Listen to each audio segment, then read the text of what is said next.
My name is Skip Sims, Senior Vice President of Ann Arbor Spark. I also am the Managing Member of the Michigan Angel Fund and member of the Michigan Angel Community.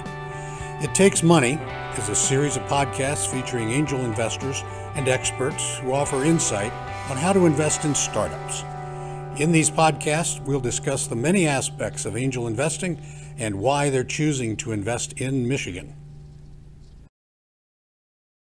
I am delighted to have with us today Carolyn Cassin, who is the managing member, general partner of Bell, Michigan. Started out a few years ago, all women investors, investing in primarily all women entrepreneurs. Exactly. Now, By women, for women. You've morphed a bit about it, but let's go back to your roots. Why did you create Bell, Michigan?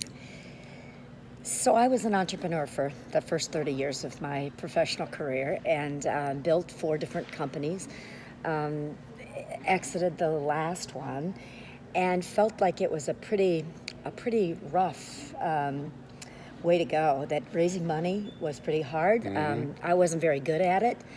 I felt as an entrepreneur I didn't really always understand what the investor was looking for, and I didn't always understand what I should be doing to help convince the investor that an investment in me was the right thing to do. So I thought that when I had the opportunity, I would like to begin investing myself. I would really like to take what I had learned, all the scars and the pain and the suffering. I would like to help other women-led companies avoid some of that. And so it was really a great opportunity when I came back to Michigan after selling our company. It went public in 2005 and then sold in 2009. So I thought this would be a good way to give back to the community that taught me everything I knew about business. I always, no matter where I went in the country, I always said I learned more. I learned more in Detroit and in Michigan than I learned anywhere else in the world. Yeah. So well, it's great. School of Hard Knocks. It is. That's right. I've got all the scars to prove it. So when you started Bell, Michigan, was there a lot of people a little pessimistic that it was possible? It was you encouraged? Well, I will not name any names. Okay. I will not name any names, but I was told over and over and over again that there would not be enough deal flow, that everything I wanted to do, invest in women-owned, women-led businesses, there wouldn't be enough deal flow. Secondly, by limiting myself to Michigan, I had 2 strikes against me already, that there wouldn't be enough deal flow in Michigan, that Michigan wasn't an entrepreneurial hub in the United States, and that I really ought to rethink this whole premise. But not to ever be one who listened to anybody else. I did what I thought was right. I did what I wanted to do. It was my money, and I decided that as long as it's my money, if I lose it, I lose it. And so I decided to really start investing in women. And so in 2012, we opened our first fund. And how many women were with you? 29 women. 29 of my friends I convinced.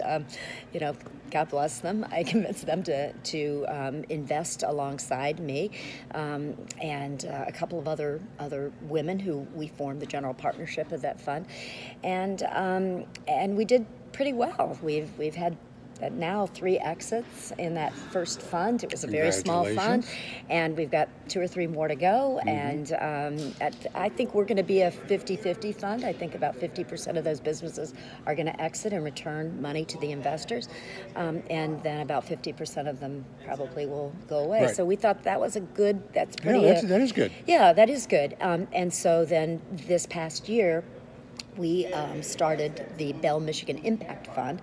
We felt we had made a huge impact by just getting 29 women investors in the first fund. We started the Bell Impact Fund, which is a much larger fund, a $20 million fund, and we have 51 women investors. Good for you. And 2 institutional investors. So we feel like we've come of age. Yeah. Now that we know what we're doing, and now that we feel that this is really an exciting point for women. How did you do it? How did you get women to get engaged, to want to get engaged? Well, I believe that in a way, may sound counterintuitive, but because I had not done it before. Didn't know you couldn't do it. I didn't know I couldn't do it. I didn't know how hard it was going to be, and that's a good thing. I might not have done it. But I think the women felt like we were all learning together. I think I never pretended that I knew more than I knew, and that I said, when we don't know something, we'll figure it out. We're all smart women.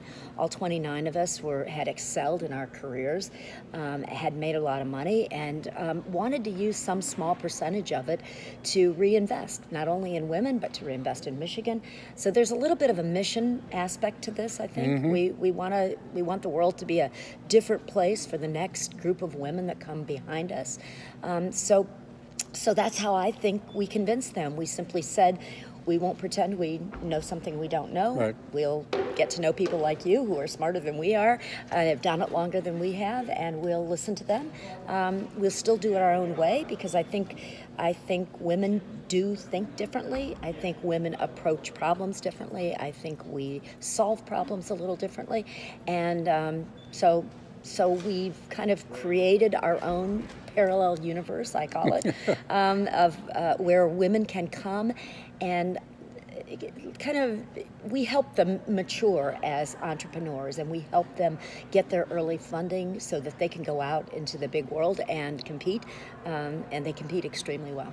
Well, I can jump now to my next question, because you just answered the one I had, which was, do women invest differently, think differently? How do you go about, approach things differently? Do you think, how has it changed? And is this a recent phenomenon? Do you think, is this only the last couple of years, or has this been coming for a long time? Well, I think it's been coming for a long time as women have taken their rightful place out there in society and where we're in companies.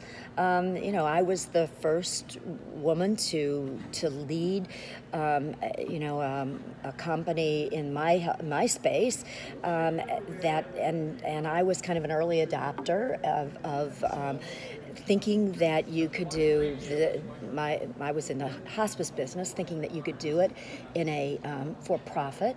I took a big leap, and I think women in the auto industry in Michigan, I think women in banking and investment, we worked our way up the ladder, and then realized that, there are some things we would like to see done a little bit differently, and there are also some important things we've learned that our expertise and our experience is valuable.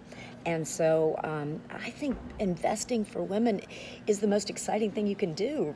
I have to tell you, I wouldn't go back to healthcare for anything. I like this. This is much better. I'm gonna give you a little anecdote and then ask the question. The Michigan Angel Fund, which we run, the last 4 investments we made in about a less than 90-day period, all 4 were women founders, CEOs that we invested in. I know. I'm watching you. That wouldn't have happened 2 years ago. It didn't. 3 years ago. Right. So tell me about that. You mentioned when we first started talking that people were telling you had 2 strikes against you. First of all, there's no deal flow in Michigan. Right. It's a bad place to be. Obviously not the case. And so what have you found now? I mean, are we on a really fast track, particularly as women go? I believe so. So I believe we've created an infrastructure. I mean, here we are, 6 to 8 years later now, and we've all been a part. I think Bell has been a part of helping to create an entrepreneurial ecosystem for women. The Michigan Women's Foundation, which is now Michigan Women Forward, which I also run as my labor of love, has invested in 184 women-owned businesses through micro lending. So that creates an ecosystem. We started syndicating with the 22 other women-owned, women-led funds around the country. Yep. You got us involved in the Michigan funds, that syndication network, and so all of a sudden, I think it's one of those things where you toil in the vineyards for about 20 years, and then all of a sudden you reach that critical tipping point, and I think we're at the tipping point right now. I think women are starting to work together. We are starting to invest together. We're starting to show that the water is safe. Come on in, invest with us, invest with you. Just get started investing. Be an angel investor. Be an independent angel investor. If you have the stomach for that, I think that's hard work. But once that happens, now you see the cycle. You can see the flywheel is starting to turn very, very quickly. Right. So I think we've managed to live long enough that it's all happening. And hopefully we'll live a lot longer. Oh, and we're really see going to all reap those the fruits. Yes, we're going to There we reap go. the benefits of All this right. fund. Super. Thank you, Carolyn. Thank It's been you. a delight. Good Appreciate to talk to you. Thank you for taking time to listen to It Takes Money. For more of our podcasts, visit AnnArborUSA.org/podcasts or MichiganAngels.org. Thanks to the Ralph C. Wilson Jr. Foundation for making these podcasts possible. And let me leave you with this from John D. Rockefeller. It is a mistake to assume that the possession of money in great abundance brings happiness. Pleasure comes not from the possession of money, but from the ability to do things for others, which brings satisfaction.